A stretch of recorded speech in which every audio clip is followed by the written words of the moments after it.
So, Newcastle United, unless you've been living under a rock for the past 6 months, you will know they are very, very close to having a £200 million investment in their club. And today we're answering one simple question.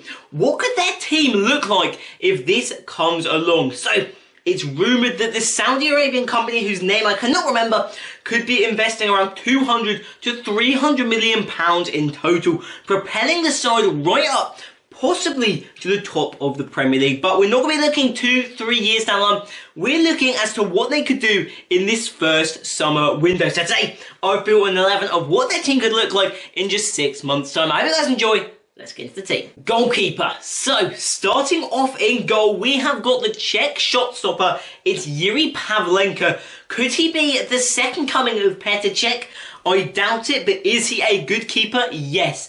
Standing at 6'4", he may just have been unfortunately relegated to the Bundesliga 2 with Werder Bremen after the season has been cut short. So he may be one man that wants to jump ship, and with his contract expiring in 12 months, he may be able to force a move to the Tyneside if things were to go to plan. A quality shot stopper, and whilst Dubravka is good, he would take the #1 spot. Left back, David Alaba. Now, David Alaba has been one of the most consistent world-class fullbacks for the past few seasons at Bayern Munich, but his time at the Allianz may be coming to quite an abrupt end. Alphonso Davies has been a world-class star, and to be honest, Bayern are likely to look to the future, and so is David. With 12 months left in his contract, this may be the perfect opportunity for Steve Bruce to swoop in and pull in a world-class signing so they don't have to suffer loan spells from Danny Rose any longer. Centre-backs, Jamal Lascelles and Dayot Upamecano. So we'll start off just quickly with Lascelles.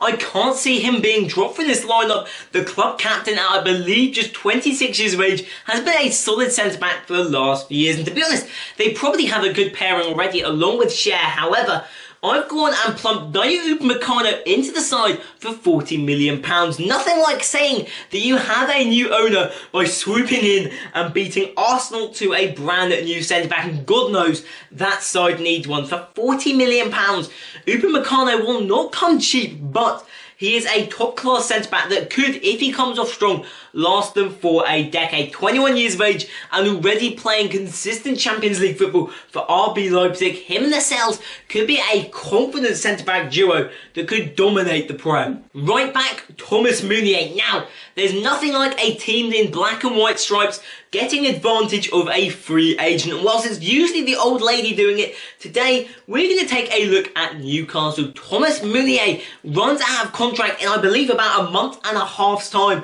and he may be willing to jump ship over to England if things were to go correctly. He's been at PSG for, I believe, around 5 years now, and a change of scenery may be just what he needs to keep himself in that Belgian side and keep himself competitive. With their new spent cash, this may be the place to be. Central midfielders, Sean and Matty Longstaff. Now, there's probably a lot of midfielders that you could go on and bring into this team, but I've decided to stick with Sean and Matty Longstaff. Maybe, I think it could be a possible decision that they go on and do. They've got a real legacy thing here that could look really nice in the middle of this team, and neither of them, they could both be world-class players on their day. They've both got quality, they're both young, and they've both got plenty of time to improve. And with a good squad around them, they may just be able to flourish more than if they've got Joe Linton up front. Mario Götze. Mario Götze. He has flung around a number of clubs now, and wherever he goes, he seems to be rejected. Considering he scored the winning World Cup goal in the final in 2014, his stock has plummeted, and they may be able to pick him up for a small fee of just £20 million. His contract expires, I believe, next summer, or maybe even this summer, if I am correct. So Borussia Dortmund will be happy to shift him off for any fee that they can get, and I mean any fee. And Götze, he needs somewhere to reinvent himself, and who knows, maybe Newcastle is that place. It's an unlikely move, but it would be an interesting one if it came off. Left wing, Saint-Maximin. Now, You just can't turn this lad down. He's been insane. Like I said, he's been exciting at the left wing spot, and I think with a few more years under his belt, he could be a great player for this club. The only man in the front three that is going to remain the same, Saint-Maximin, already valued at around £40 million, probably deserves to stay in this Newcastle team. To be honest, they can't reset the whole 11 players, even if I've reset 7, so he's one of the men that is likely to stay in the lineup. Meanwhile, at right wing, it's Malcolm, the Barcelona reject. Go back 18 months, and this lad was one of the most promising players on the planet. 21 years of age and ripping it up for Bordeaux in Ligue 1. He had the chance to move to Roma and form a duo with himself and Justin Kluivert, but instead he headed to Barcelona only for them to pretty much sit on the bench behind Ousmane Dembele, Lionel Messi and Luis Suarez, barely getting any game time, and now he's done what any decent Brazilian will do and has been shipped off to Russia, where he'll probably spend the rest of his days unless Newcastle ship in. And Newcastle is not your most fancy place, but if Saint-Maximin can make it, maybe they can add some excitement at the other wing. For £40 million, Malcolm is headed to Tyneside. And finally, what striker to put up front in this brand new Newcastle team? There's so many stars that they could go for. But if I were to put my money on anybody, it would be Victor Osimhen. Now, he's had a good FIFA card. He's played well this year in Ligue 1, an unperforming league, and he's young and fast.